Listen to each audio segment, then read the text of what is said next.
안녕하세요. 인문결TV. 저는 여러분들의 이슈 피커 애나입니다. 오늘도 임상훈 소장님과 함께합니다. 안녕하세요, 선생님. 안녕하세요. 네, 저희가 지난 시간에 우리나라 9개 서원이 올해 이 유네스코 세계유산으로 지정이 됐다라는 말씀을, 반가운 말씀을 전해드리면서 네. 서원이 어떤 역할을 했었는지, 그리고 우리나라의 서원은 또 어떤 특징이 있었는지, 또 세계문화유산으로 지정이 되기 위한 여러 가지 기준들 같은 거 살펴봤단 말이에요. 네네. 오늘은 이것에서 조금 더 한 걸음 더 들어간 이야기를 나눠볼까 하는데 네. 사실 저 유교 잘 몰라요. 그리고 서원에서 어떤 학문적인 거점 역할, 그 동네에서의 지역에서의 어떤 거점 역할을 했다고 하는데 학문적으로 어떤 것들을 다뤘는지 네, 그 부분도 좀 궁금해요, 선생님. 네. 그러니까 이제 지난 시간에는 우리가 그 말씀하셨던 것처럼 하드웨어 좀 차원에서 네네. 다뤄봤다면은 이번에는 소프트웨어. 그러니까는 사실은 우리가 많은 분들이 궁금해하실 수도 있어요. 뭐냐면은 그 서원이 중국에도 많고 또 일본에도 있고 네. 우리나라도 있는데 왜 우리나라만 등재를 할 수 있었을까? 네. 그럼 중국은 여태까지 뭐 했을까?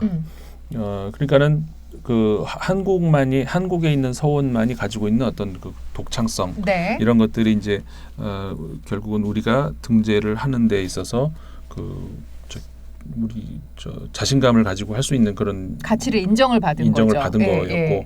중국에서도 배는 아프지만 인정할 수밖에 없는 그런 차원.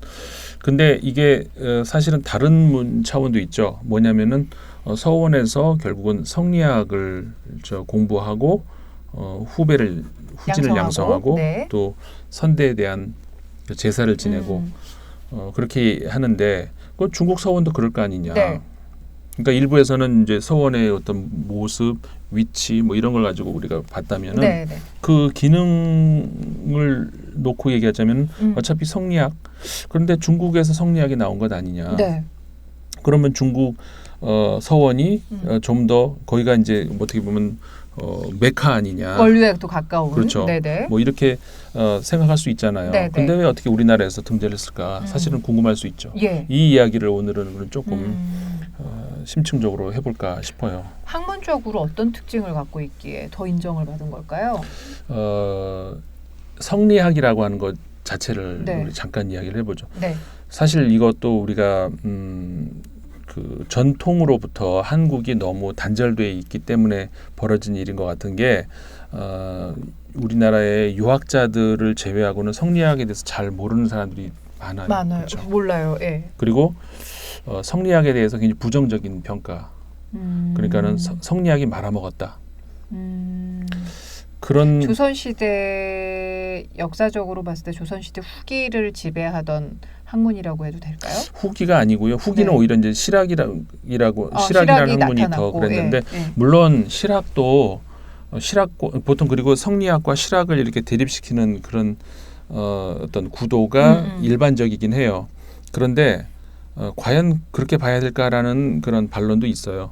실학이라고 하는 것이 말 그대로 실용적인 것을 가미한 것이지 네. 학문이 어디 위에서 뚝 떨어진 건 그런 건 아닐 아니다. 거고. 결국 성리학에서 이제 기본을 성리학으로 두고 있는 것이다. 네. 이런 이제 반론도 있거든요. 네. 어쨌든 그 실학이라고 하는 것을 이제 우리 실체로 인정을 한다면 조선 후기에는 실학이 등장을 해서 좀 더 이렇게 그 활성화되는 그런 거였다면 성리학이라고 하는 것은 그 고려 시대 후기에 들어와서 조선 시대 초기에 집권 이데올로기로서 네. 자리를 잡았고 네. 조선 중기까지도 계속해서 어떻게 보면은 우리가 성리학이 욕을 많이 먹는 것은 중기 이후로 그때 지나치게 너무 그 사변적인 것으로만 흐른 게 아니냐. 네. 그러면서 세상 물정 모르고 그 사대주의적인 그런 자세만 보이다가 결국 나라 말아먹은 거 아니냐. 네. 이런 이제 비판을 많이 이제 받죠. 네.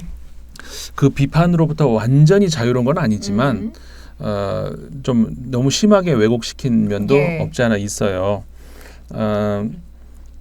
일단 이 이야기를 먼저 해드릴게요. 간단하게 이제 성리학이 중국에서 나왔는데 우리 형이상학이라는 말 있잖아요. 네. 근데 보통 형이상학을 우리는 그 서양 철학에 있는 메타피직이라고 하는 것을 한국말로 네. 이제 아시아 말로 번역을 할 때 네. 형이상학이라는 말을 쓰죠. 네. 일본도 한국도 중국도.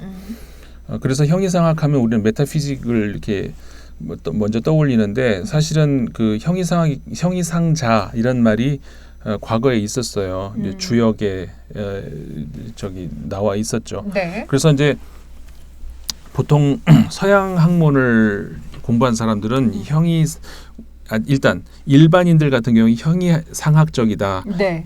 형이 하학적이다 이런 얘기를 하잖아요. 네. 네. 그러면 그거에 대해서 서양 학문을 공부한 사람들은 형이 하학이라는 말은 없어. 하학은 없어. 형이 상학이 있는 것이지 네네. 형이 하학이라는 건 없어. 네네. 일반인들이 그냥 지어낸 말이야라고 얘기를 하는데 서양 학문의 경우에 그렇다는 것이지 네. 동양 학문에서는 그러니까 주역에는 네. 형이 상자, 형이 하자라는 말이 있어요. 이제 그래서 그러니까는 근데 메타피직이라는 학문이 이제 우리나라에 이제 동양에 들어오면서 이거를 뭐라고 우리말로 번역을 할까라는 고민을 하면서 그거를 주역에 있는 그 형이상자에서 따가지고 형이상학이라고 이제 네. 붙인 거죠. 네.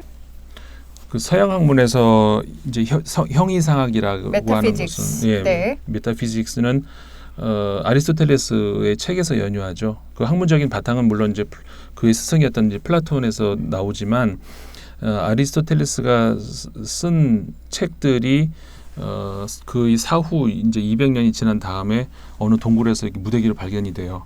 어마어마한 진짜 보물이죠. 뭐 얼마나 그때 흥분했겠어요.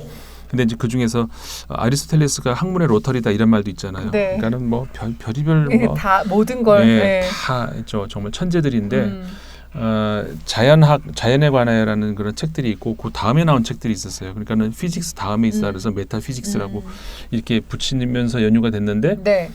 메타가 또 그 그리스어의 뜻이 또 그런 뜻이 있죠. 뭐뭐를 넘어선다는 그런 뜻이잖아요. 그러니까는 그렇죠. 피직을 넘어선다. 그래서 형이상이랑 맞아 떨어지면서 그 책 내용 자체도 좀 그랬고, 그러니까는 예를 들어서 아리스토텔레스가 그 형이상학 메타피직을 그렇게 얘기를 하죠.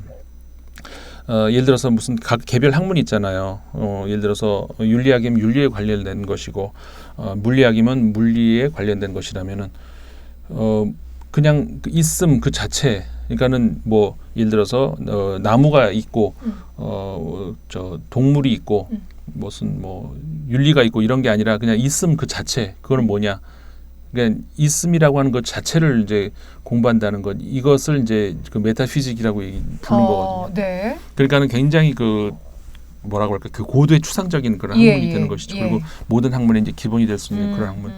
근데 이제 그것을 우리 이 동아시아 말로 번역을 하면서 이제 형이상학 이렇게 얘기를 했는데 원래 주역에 있는 형이상이라는 말과 형이하라는 말은 크게 이제 그 이라는 말 있잖아요. 이론할 때 이와 기. 네.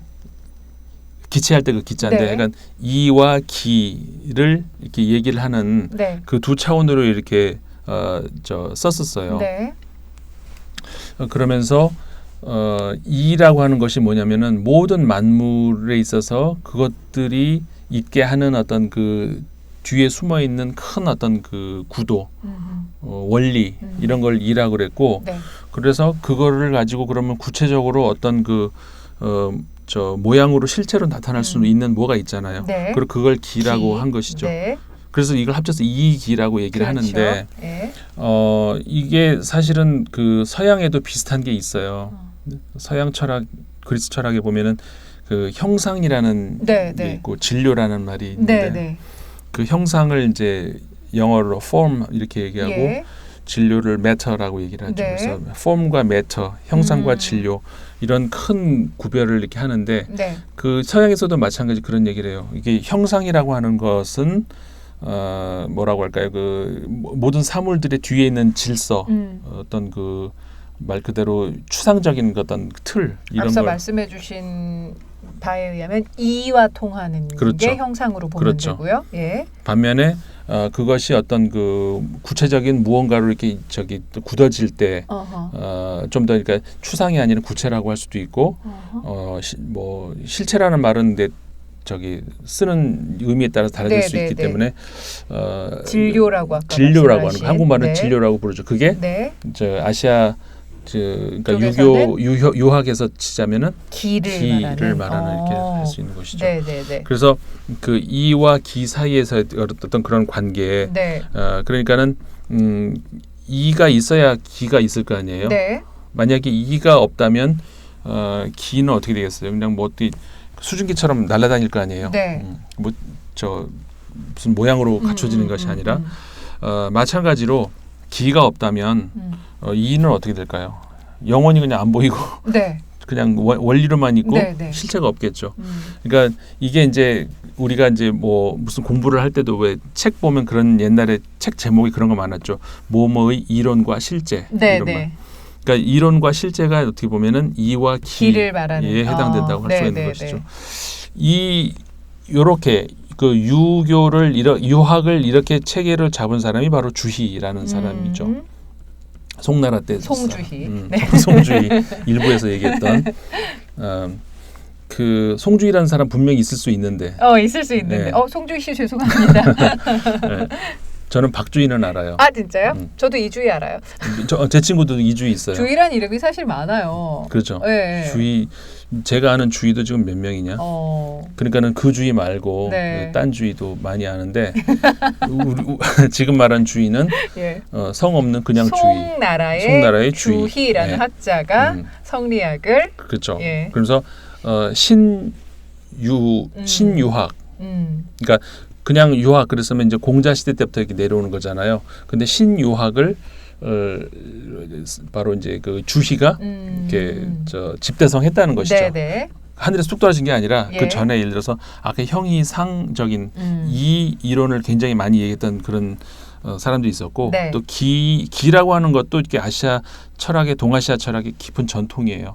그러니까 이때 기자가 그릇 기자 쓰나요, 선생님? 아니요. 그러니까 이기 할 때 기자는 기체할 때 기자인데 그릇 기자가 이제 쓰일 한 경우도 있어요. 예를 들어서 이렇게 형이상자 위지도, 형이하자 위지기.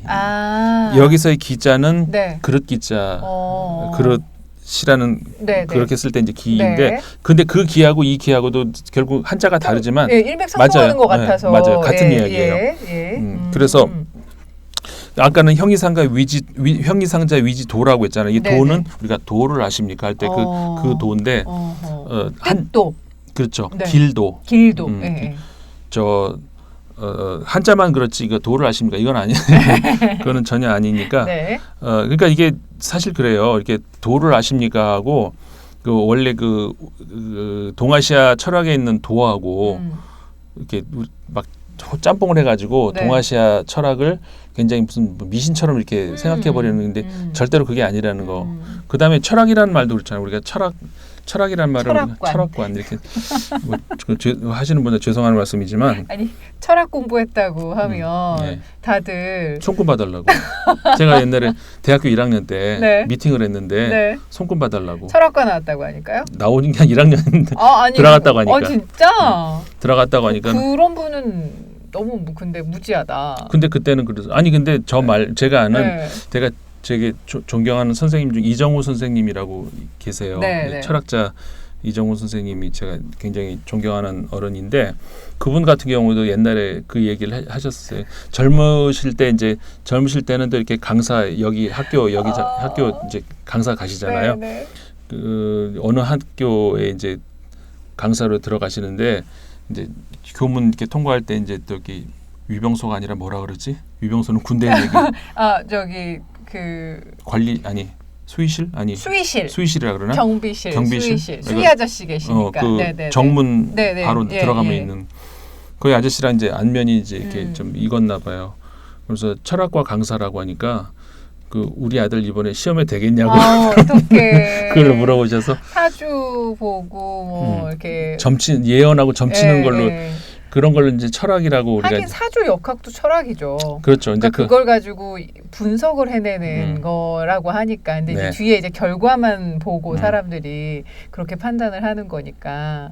저도 대학교 1학년 들어갔더니 네. 성금 봐달라고. 그래서 만나셨어요, 그런 분?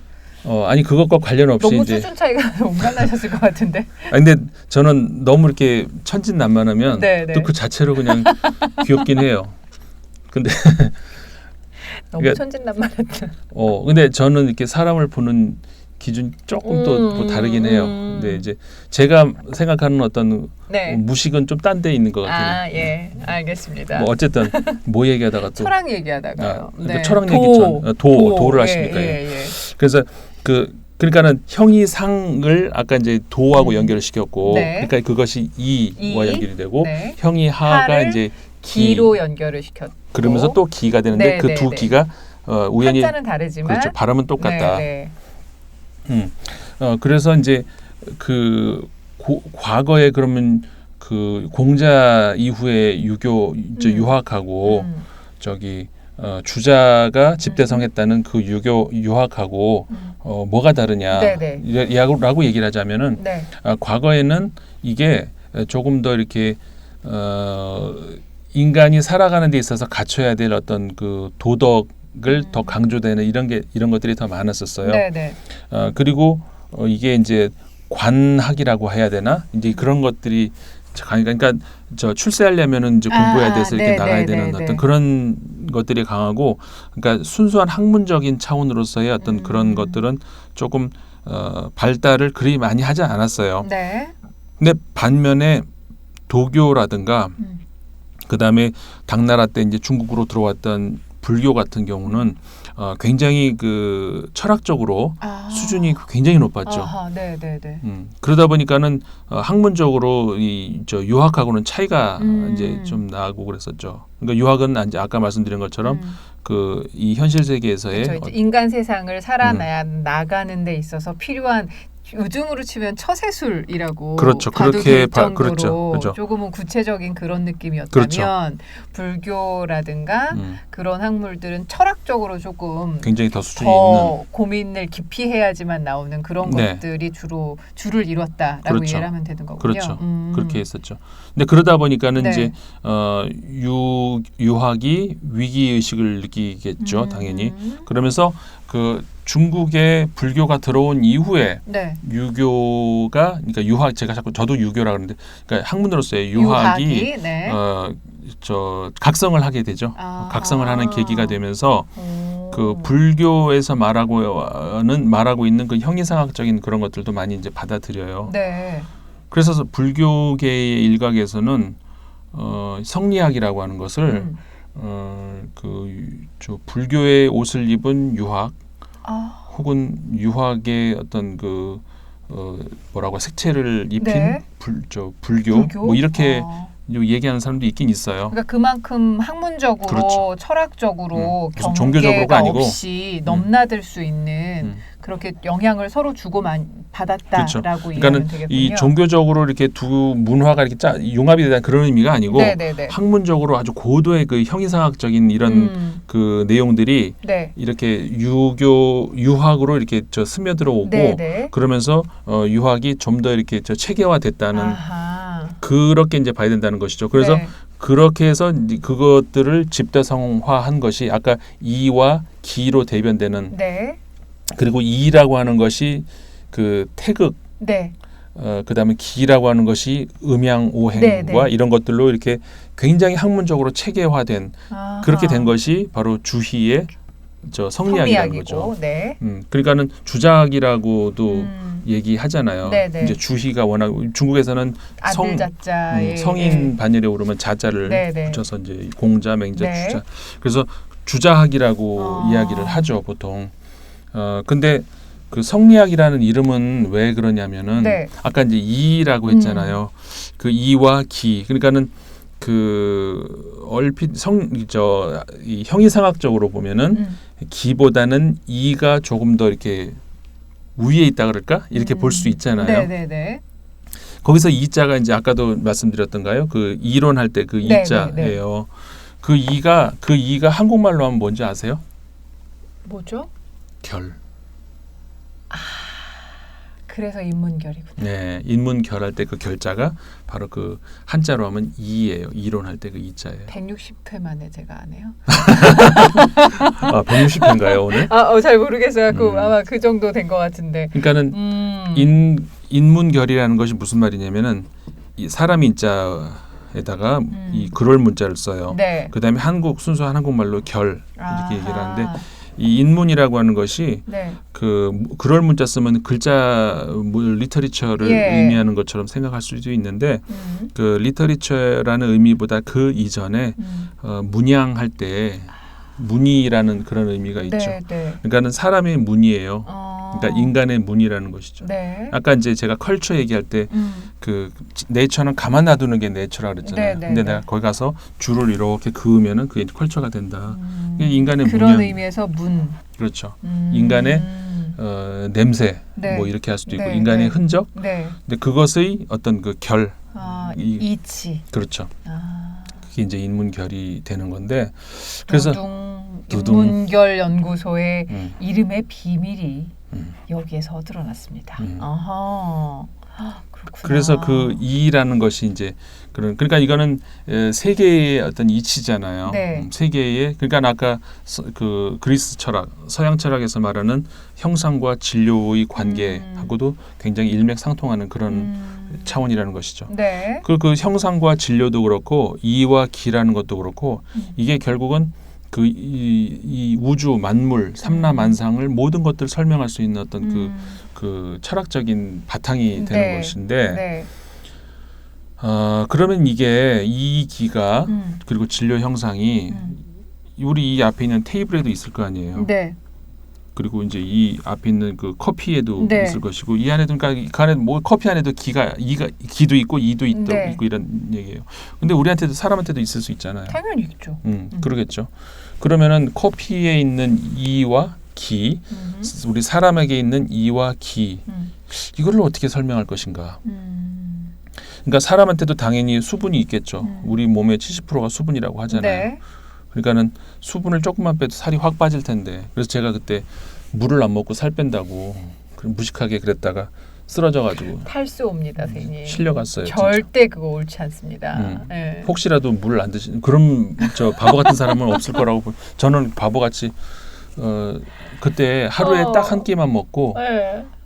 하루에 한 끼만 누구한테 이렇게 예뻐 보이시려고 다이어트를 하시는 거예요? 그때 어떤 정신적인 충격으로 아이고야. 저 밥을 못 먹으면서 기왕 못 먹는 거 그럼 다이어트를 하자. 해보자. 그래가지고 하루에 한 끼를 두부하고 양배추만 먹고 그 2시간을 운동을 하고 물을 또 안 마시고 완전히 진짜 심신 수양을 근데 그 수양이 아니라 거의 단식인데요. 그러니까 물은 먹었어야죠. 그럼요. 그래서 한 2달 만에 살이 쭉 빠졌는데 아이고. 2달 만에 병원으로 실려갔어요. 그러니까 단식을 하시더라도 물은 드시라. 네. 근데 선생님 평상시에도 물 잘 안 드시는 거 맞아요. 같아요. 제가 저는 막 커피며 물이며 엄청 그래, 먹는데 오늘도 저 안 마시잖아요. 제가 좀 그런 맹물을 좀 안 먹는 경향이 있는데 알코올이 들어간 물은 알코올이 들어가는 물은 잘 먹는데 네. 알코올만 빠지면 물을 이상하다. 안 먹어요. 주스라도 드세요 그러면. 주스는 마셔요. 근데 그것도 주스도 언제 마시냐면 네. 알코올을 많이 들어간 그 다음 날 해독하기 위해서. 그때는 주스를 그냥 통으로 마셔요 막. 근데 평소에는 또 잘 안 마셔요. 여러분 이런 인문학적인 소양은 배우시되 건강 상식은 정말 꽝이신 분 같습니다. 절대 닮으시면 안 될 것 같아요. 편집을 한. 그 뭐 어디까지 얘기했어요? 네, 자 물 사람 몸에 있어서의 이와 기를. 그렇죠. 네, 그러니까 사람 몸에도 물이 있을 수 있고 단백질 있고 그러면 사실 뭐 개에 있는 이 기나 사람에 있는 이 기나 똑같잖아요. 그렇죠. 그러니까 사람에게서의 이 기라고 얘기했을 때는 그런 물리학적, 생물학적 얘기를 하는 것이 아니겠죠.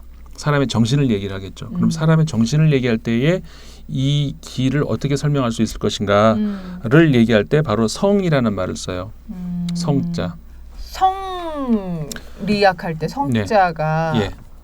성리할 때 그 성자가 네. 그 성품 성자, 네. 그러니까 성질할 때 그 네. 성자, 성질할 때. 네, 그 네, 성자를 네, 쓰죠. 네. 그래서 성리할 때 리는 아까 얘기했던 이 기할 때 그 네. 이하고 사실은 그러니까 저는 이라고도 하지만 사실 원래는 리죠. 리죠, 리. 리. 우리가 예, 이제 두음 법칙. 법칙으로 네. 이라고 하는데 리가 원래는 발음은 리죠. 네. 그래서 성리 할 때 그 리가 그 리고 성은 그 성품 성할 때 성자인데 네. 바로 이 아까 말씀드린 것이 이와 기가 이 사물에 있는 것이 아니라 인간의 정신에게 있다면 그럼 그건 어떻게 설명할 것인가?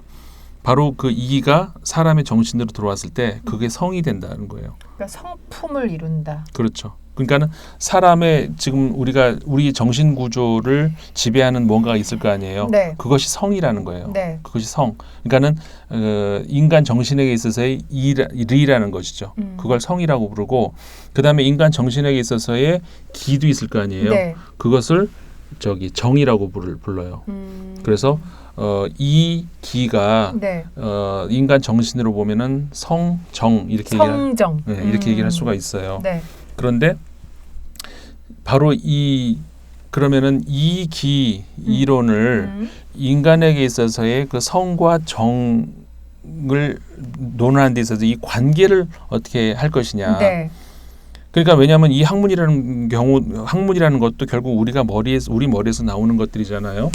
그러니까는 이 기가 있고 이런 것들이 결국 우리 안으로 들어와서 이렇게 있게 하는 것이 성과 정이다. 이렇게 방향을 이쪽으로 볼 수도 있고 결국은 이런 걸 해석을 하고 하는 것들도 결국 성과 정이 있기 때문에 이렇게 이 기라는 것도 찾아낼 수 있는 것이고 이렇게 볼 수도 있잖아요. 네. 그러니까 서양 학문에서도 이게 존재론이라고 하는 것과 인식론이라고 하는 것의 어떤 차이라고 네. 볼 수도 있는데 네. 동양 학문에서도 비슷한 이런 것들이 이제 있었어요.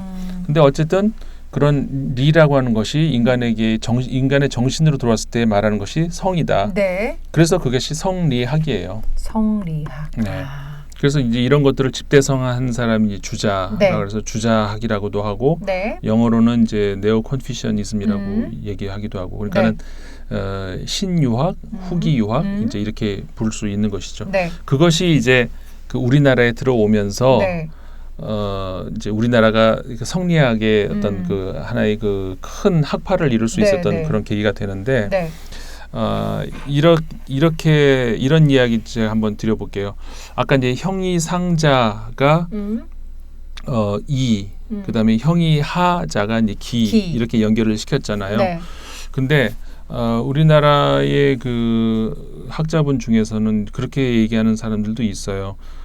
물론 이게 좀 너무 단순화시킨 그런 측면도 없지 않아 있지만 그래도 이해하기는 이제 편리한 구도라서 한 말씀을 드려보는데 중국의 주자가 이 기를 이렇게 집대성한 그런 사람이라 그랬잖아요. 중국의 전통이 두 가지가 같이 있는 그런 전통이 좀 강해요. 네. 반면에 우리나라에는 이가 이제 강조되는 네. 그런 학문 풍토가 우리나라에 정착을 해요. 네. 그리고 반면에 일본에는 기. 이게 아. 좀 이렇게 강조가 되는 그런 학문 풍토가 정착을 네. 하죠. 네. 그래서 형이상학적으로 어허. 그리고 성리학 아까 성리의 말 뜻 네, 풀어드렸잖아요. 네, 네. 성리의 어떤 원리가 되는 기본이 되는 그런 학문이 우리나라에서 발전을 하게 된 거예요. 예. 굉장히 형이상학적인 측면이. 어허. 반면에 그 학문의 어떤 매터 쪽 부분 이런 것들이 일본에서 발전을 하죠. 그러다 보니까는 일본이 과학 기술이 더 발달한 그런 요인이 될 수 있었고, 네. 그리고 좀 더 이렇게 상업적인 네. 그런 어떤 그리고 자본주의와 더 잘 어울리는 이런 것들이 일본에서 더 발달할 수 있는 그런 요인이 될 수 있었다. 이렇게 설명할 수도 있어요. 네. 그래서 아까 아마 일부에서 제가 말씀을 드렸던가요? 우리나라 성리학이 굉장히 욕을 많이 옛날에 먹었었다. 뭐라고 욕을 먹었냐면은 현실 감각 없고 이게 도대체 꽉 막혀가지고 나라 말아먹고. 근데 너무 그렇게 폄하할 이유는 없고 네. 학문적으로는 이 성리학이라고 하는 주류로서의 아까 제가 풀어서 설명드렸잖아요. 네. 이와 기에서 이제 그래서 그 이가 인간의 성품으로 들어왔을 때 그래서 성리학이라고 하는 주류를 이룰 수 있는 저 학문의 풍토는 우리나라에서 굉장히 발달을 했어요. 그런데 이제 그러다 보니까 이제 반면에 그 굉장히 추상적인 학문에 치우치는 그런 뭐 측면은 없지 않아 있긴 있었죠. 네. 그러면서 그 성리학에 기반을 둔 우리나라의 그 유학자들이 자본주의와는 어울리지가 않는 그런 그 어떤 그 정신 세계를 만들었다. 그러니까 그들이 보기에는 그러니까 단순히 그러니까 설명하자면 뭐 진료와 같은 그런 물질적인 것에 대한 이치를 그러니까 어떤 본질적인 고민보다는 철학적으로 네. 그러니까 어찌 보면 굉장히 추상적일 사변적이고. 수가 없는 사변적일 수밖에 없는 것들에 더 몰두했던 그렇죠. 것이 예. 그러니까 현대 사회에 와서는 조금 차이점을 낳을 수밖에 없는 네. 상황이 됐던 그렇게 거죠. 해석을 하는 사람들도 이제 있다는 것이죠. 네네. 그래서 그렇게 성리학을 비판을 하려면 이제 비판을 할 수도 있는데 저는 오히려 저는 물론 개인적으로 저의 학문적인 어떤 그 성향이 성리학 쪽에 가깝다고 꼭 볼 수는 없어요. 네. 하지만 그 학문의 어떤 그 기본으로서의 그 성리학이라고 하는 것을 조금 더 저는 오늘 좀 대변을 하자면은. 근데 사실은 언어학 자체도 네. 그쪽으로 굉장히 많이 치우쳐 있는 학문 아닌가요? 그러니까 어떤 굳이 나누자면 이와 기로 나누자면 이쪽에 많이 치우쳐져 있지 않아요? 잘은 모르겠습니다만. 저는 사실 이 기라고 하는 것을 제가 이제 그냥 단순화시켜서 이렇게 설명을 드렸었는데 1부에서 말씀드렸나 2부에서 말씀드렸나 생각이 잘 안 나는데 그 이와 기의 관계는 그리고 진료와 형상의 관계는 뭐 하나가 부각이 되고 뭐는 없어도 되고 이런 관계가 절대로 될 수가 없어요. 네네네. 예를 들어서 이 테이블이라고 하는 것만 보더라도 테이블에 형상이 있는 것이잖아요. 네. 그러니까 기본 원리라고 네. 하는 것. 예를 들어서 뭐 단단해야지 테이블이 물렁물렁하면 안 되잖아요. 그리고 평평해야지 울퉁불퉁하면 안 되는 네. 것이고 어떤 기본이 그러면 그걸 가지고 평평한 게 뭐가 평평하지? 물은 안 되겠고 그러니까 말랑말랑한 단단한 게 물은 안 그건 뭐라 나무 오케이 나무는 괜찮아. 그리고 나무인데 이렇게 살아있는 통나무 이런 거 거치니까 안 되겠고 이게 깎아져 있는 나무 이렇게 다 보니까 이게 이제 진료로서 왔죠. 네. 근데 아까 말씀드린 그런 형상 없이 이게 올 수는 없잖아요. 네. 그리고 형상만 있고 실체가 실제 요 보이는 이런 게 그래서 없으면 나무가 없으면 그렇죠. 안 되잖아요. 그러니까 네네. 구체적으로 이거 테이블 하나만 하더라도 이와 기가 있을 수밖에 없는 거죠. 결합이 되어 그렇죠. 있는. 네. 이게 나는 이파야, 나는 기파야 이게 불가능해요. 그러니까 그런 거는 저는 아까 이해를 돕기 위해서 조금 이렇게 나눠서 구분해서 설명을 해주신 그랬다는 거고. 것이지. 그러니까 일본 사람들은 기만할 그건 아니고 우리나라 그러니까는 성리학도 마찬가지로 그렇게 이제 폄하할 이유는 될 수가 없다는 이야기죠. 네. 다만 말씀드리고 싶은 것은 한국의 학풍이 성리학을 받아들였을 때 굉장히 그 사변적인 고도의 추상적인 그런 것들에 더 심층적으로 기울이면서 네. 발전을 시켰다는 것이죠. 네. 특히 이황과 우리는 그 이율곡 네. 그래서 그러니까 퇴계와 율곡이라고 하잖아요. 네. 본명은 이황이지만 퇴계 율곡. 네. 그래서 둘을 합쳐가지고 퇴율이라고도 이렇게 하는데 네. 그 주자의 버금간다 혹은 주자를 넘어섰다 이런 평가도 나와요. 그러니까 아까 말씀드렸던 그 성리학의 그 기본을 더 이렇게 다듬었다는 그런 차원에서는 그러니까는 특히 특징을 이야기를 하자면은 주자의 성리학은 좀 더 삼라만상 우주의 만물의 모든 것들을 설명하는 뭐 그렇게 보면은 이게 더 포괄적이지 않냐라고 얘기할 수 있을지 모르겠는데 이런 이야기를 제가 좀 드려보고 싶어요. 인문학이라고 하는 것은 아까 이제 테이블 이야기도 할 수 있고 사람 이야기도 여러 가지가 이제 우리가 이제 이 존재 어떤 원리 이런 것들을 얘기할 수 있잖아요. 그런데 제가 아까 평평하다 무슨 아니면 차갑다 등등의 이제 저의 제 인식의 어떤 지각의 능력으로서 인식의 대상이 되는 것들 그런 것들의 기준은 저잖아요. 네. 예를 들어서 제 피부 촉감이 제 손이 따뜻하기 때문에 이 테이블을 대면 차갑게 느껴지는 것이고 제 손이 말랑말랑하니까는 이걸 대면은 이게 저기 딱딱하게 내 느껴지는. 손과는 달리 딱딱한 그렇죠. 느낌으로 그런 있는 느낌이 거고. 있는 것이고. 네. 그러니까 결국은 나의 기준으로서 그리고 내가 보이는 모든 이 사물들도 그 인프라 그 뭐지 그 적외선과 네. 자외선 안에 들어왔기 때문에 내 눈에서 이제 인식이 되는 것이지. 네, 네. 그 밖으로 나가면 내가 알 수 알 수 있는지 없죠. 네. 없는지 자체도 네. 모르잖아요. 그러면서 이거를 그 서양에서도 그 칸트 철학자 이 사람은 물 자체라고 얘기를 해가지고 내 눈에 들어오는 내 인식 구조 안에 들어오는 세계 바깥에도 뭐가 있겠죠. 그리고 그게 그 물 자체라고 한다 그러면은 물 자체는 결코 내가 인식을 할 수가 없겠죠. 나의 그 인지 능력 안에서만 인식이 될 수밖에 없잖아요. 그러니까는 그거를 인정을 하자. 결국은 세상에 있는 모든 삼라만상도 인간이 파악할 수 있는 그 방법 외에서 어떻게 파악을 하겠느냐. 여기서 이제 결국은 내가 이렇게 생각을 하기 때문에 그렇게 있다고 느껴질 수밖에 없지 않느냐. 이런 것이 인문학의 가장 기본이거든요. 네. 그래서 인문학이라는 것인데 네. 그 차원에서 성리학을 좀 더 인문학적으로 받아들이고 해석을 했다라고 하는 것이 바로 이 퇴율 퇴계와 사상. 율곡의 그 어떤 중국과 비교했을 때 가장 큰 특징 중에 하나예요. 네. 그러니까는 중국의 성리학, 한국에도 있고 뭐 일본에도 있지만 그 고도의 학문적인 체계로서의 그 성리학, 그러니까는 그 아까 이제 이와 기와 이야기를 했을 때 이를 조금 더 우위에 놓는 그런 성향. 그래서 좀 더 사변적이고 추상적인 어떤 고도의 형이상학. 네. 그리고 이것을 그러면서도 불구하고 그 이 기를 성과 그 정으로 네. 이렇게 결국은 인간의 관점에서 해석을 할 수밖에 없는 아하. 어떤 그런 차원으로 해석을 하는 것. 이것이 한국 성리학의 독특한 특징이라는 거예요.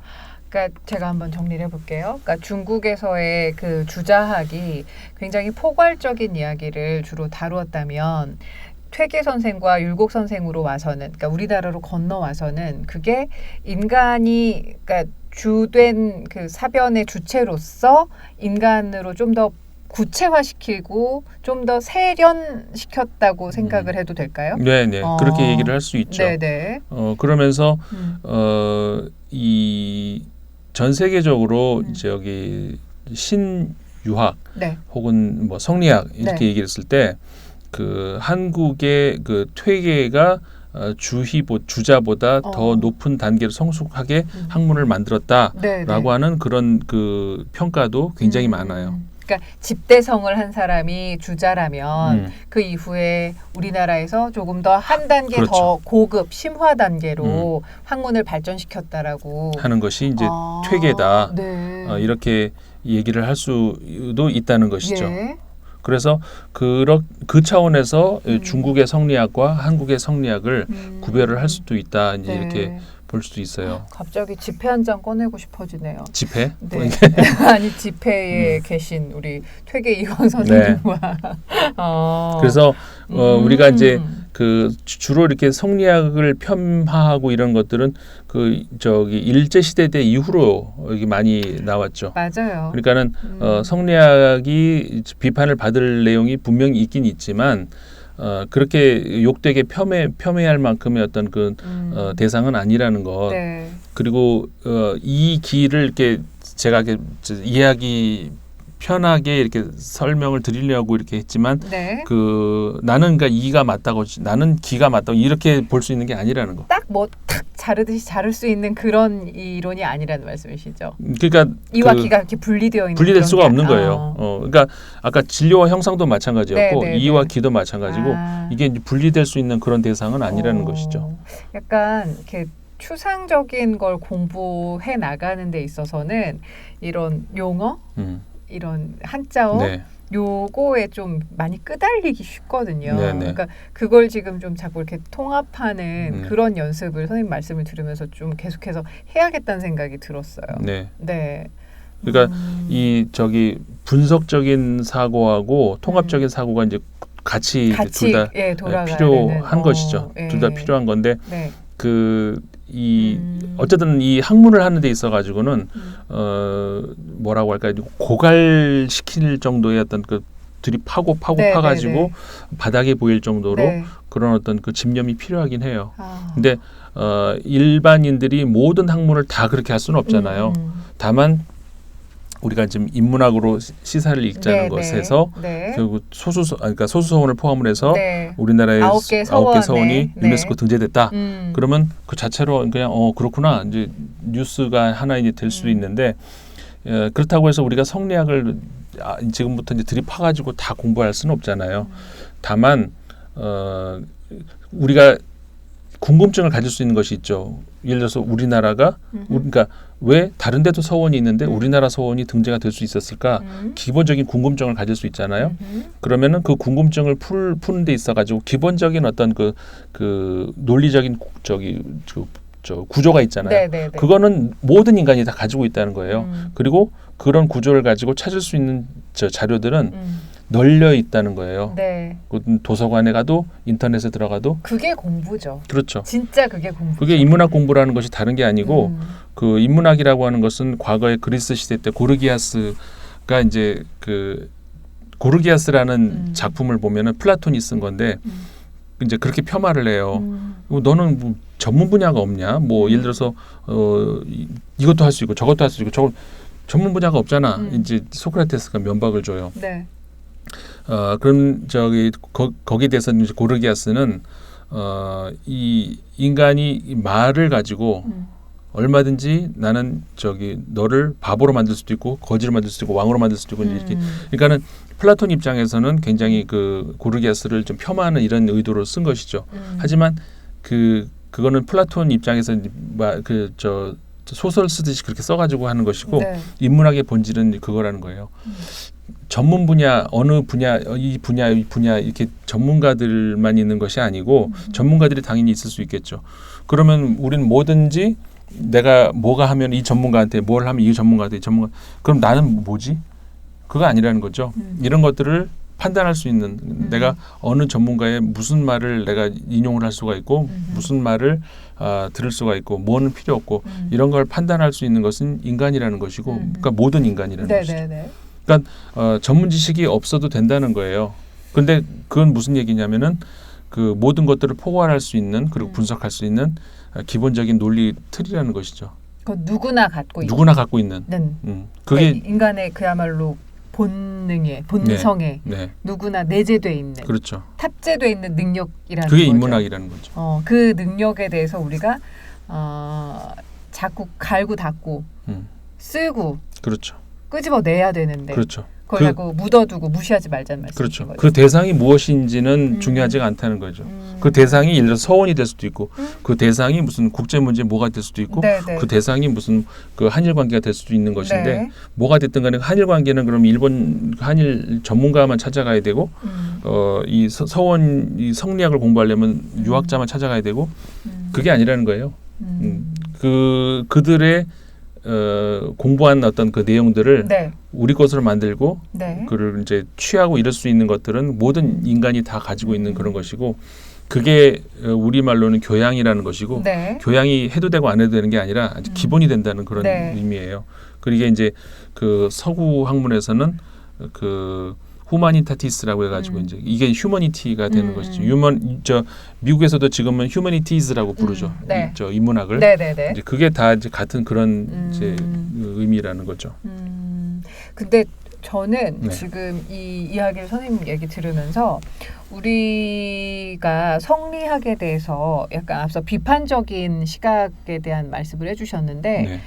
그것에 대한 또 분석을 원인을 왜 우리가 성리학에 대해서 더 이렇게 비판적인 시각만을 갖게 됐을까라고 생각을 해봤을 때 그러니까 일본으로 인해서 그 전통이 딱 단절이 됐잖아요. 어찌 네. 보면 네, 네. 그러니까 학문적으로도 그렇고 역사적으로도 네. 그렇고 단절된 시기를 겪다 보니 그것에 대한 원인을 찾다 보니 네, 네. 이게 우리나라의 되게 사변적으로만 네. 흘렀던 그런 그리고 학문적인 그게 일본에서 풍토가 만들어진 그러니까요. 그러니까 네. 그런 학문 풍토가 니네는 우리에게 먹힐 수밖에 없었어라는 것을 좀 역사적으로 주입당하지 않았었을까 네, 네. 이런 그렇죠. 생각이 좀 들었어요. 맞아요. 근데 그게 학문적으로 그런 유학에서는 그 일본에서도 이제 한국을 배워가고 네. 거꾸로 중국에서도 마찬가지예요. 중국에서도 한국의 그 지금도 마찬가지. 그 당시뿐만이 아니라 지금 조선시대 때도 네. 그 퇴계를 여기가 퇴계 나라입니까? 여기가 처분의 나라입니까? 아니라 그리고 저기 율곡을 만나러 이렇게 그럴 정도로. 근데 사실 지금도 그래요. 지금도 그 퇴계 학파라고 하면 전 세계적으로 네. 굉장히 그 성리학으로서의 어떤 큰 그러니까는 이런 학문적인 그런 어떤 성과 이런 것들을 절대로 이렇게 폄하하면 안 된다는 것이고 그것이 뭐 나라를 말아먹고 이거하고는 무관해요. 그거를 뭐 성리학으로 연결시킬 그러니까 이유는 그게 없다는 제가 얘기예요. 보기에는 네. 일본에 의해서 네네. 그런 제국주의의 영향을 받은 일본의 그런 통치 논리를 맞아요. 운명. 수긍하게끔 우리에게 그렇죠. 운명을 뒤집어 씌우려고 너희는 왜 먹힐 수밖에 없었냐? 그렇지. 바로 이래서 그런 거야. 그렇지. 라고 그렇게 해서 만들어진 것이고 사실은 학문적으로 보면요. 우리나라 태극기 같은 경우에 보세요. 네네네네. 태극기 안에 다 들어있다면서요. 다 들었어요. 네. 제가 아까 그랬잖아요. 이기 얘기할 때 이가 태극의 태극. 문양에 그렇죠. 그게 이예요. 네. 태극이라고 하는 걸. 그다음에 음양오행이라고 했잖아요. 네네. 그 안에 음양이 있죠. 네. 그다음에 오행이라고 하는 것이 바로 이제 그 안에 다 그리고 원래 8괴였는데 이거 여기서 이제 4개를 뽑아 가지고 건곤감이 네, 이렇게 네. 건곤감이 안에 그러니까 추나추동과 동서남북과 그러니까 그 성리학에서 말하고 있는 모든 그 사고가 그 안에 다 들어가 있어요. 앞서 말씀드렸던 그 포괄적인 어떤 자연의 법칙이나 이런 네. 것들이 예. 그 안에 다 그 안에 다 들어가 있고. 있는 거죠. 근데 이거를 갖다가 또 뭐라 그래요? 그 저도 어렸을 때 그렇게 들었거든요. 그 일본으로 가는 배 안에서 그려서 만들었다고. 그래서 이게 전부 이 한나라 국기를 배 안에서 그려서 만들었다는 것은 그러니까 그 진짜도 있어요. 무슨 말이냐면은 그 태극 그런 그 성리학을 이용한 서양 성리학적 그런 어떤 그 이론을 가지고 그 한나라의 깃발을 만든다는 것은 네. 그 우리나라 그리고 고종이 아이디어이기도 해요. 왜냐하면 그 전까지는 다른 나라도 마찬가지지만 왕 깃발이 있지 국가 깃발이라는 그렇죠. 건 네. 없죠. 그러면서 이제 왕 깃발이 있었는데 나중에는 그 청나라 거를 살짝 이제 뭐 약간 변형시켜 가지고 뭐 하라고 청나라에서 권했기도 했었어요. 근데 그 무슨 용 비슷하게 이렇게 왜냐하면 청나라 상징인 용 그런 거라서 용을 색깔 좀 바꿔 가지고 이렇게 그래서 우리가 그런 거 됐고 쓸데없고 이 학문적인 그런 네, 것들을 네. 모든 걸 이렇게 담을 수 있는 어떤 굉장히 철학적인 깃발이에요. 이게 태극기가 그러니까. 그렇게 만들었고 그래서 이제 근데 뭐라 그럴까 규격은 없었죠.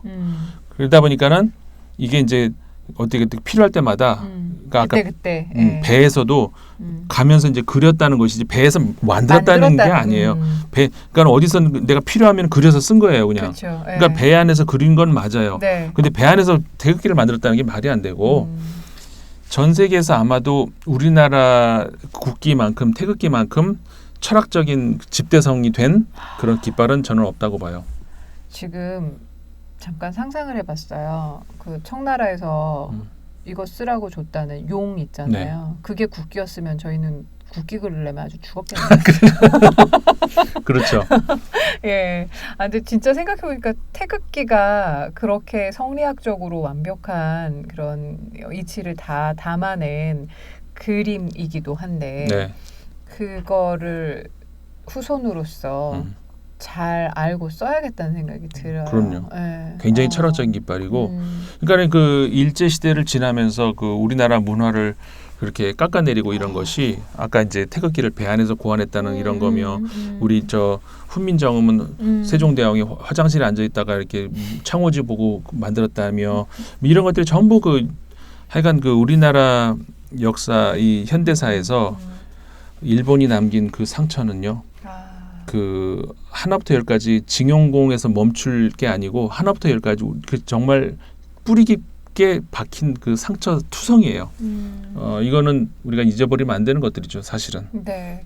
자, 이게 지금 우리 9개 서원이 올해 유네스코 세계유산으로 지정이 됐다라는 반가운 소식을 전해드리면서 인문학적으로 또 이걸 시사 읽기를 진행을 해봤는데 다양한 얘기가 오고 갔습니다. 저는 오늘 또 선생님 방송이 약간 하나의 마중물이 돼서 성리학 쪽으로 그리고 우리 퇴계 선생, 율곡 선생의 그런 학문에 대해서 좀 더 깊이 공부해보고 싶다는 생각이 들어요. 네. 관련된 그러면 책을 좀 찾아봐야겠네 네, 이런 생각이 다행이죠. 좀 들었습니다. 네.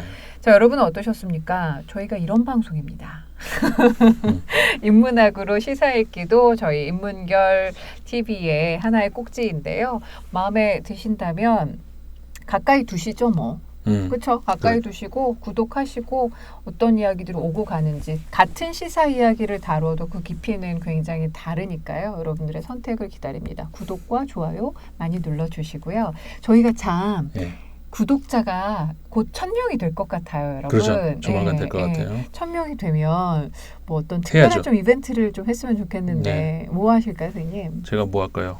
연주할까요? 연주할까요? 기타 연주할까요? 기타 그렇죠. 1000명 돌파 기념으로 네. 제가 노래 한 곡 부를게요. 우와. 어디서요? 뭘 할까요? 공개 방송 같은 거 공개방송? 저희 한번 추진해 볼까요? 여러분이 성원을 해주신다면 공개 방송을 한번 추진해 볼 의향도 있습니다. 많이들 성원해 주시길 바라고 저희는 또 열심히 더 공부하고 어떤 이야기를 나눌 수 있을까 저는 또 이슈 피커로서 좀 쪽쪽쪽 뽑아보도록 하겠습니다. 여러분 오늘 감사합니다. 선생님 고맙습니다. 네, 고맙습니다.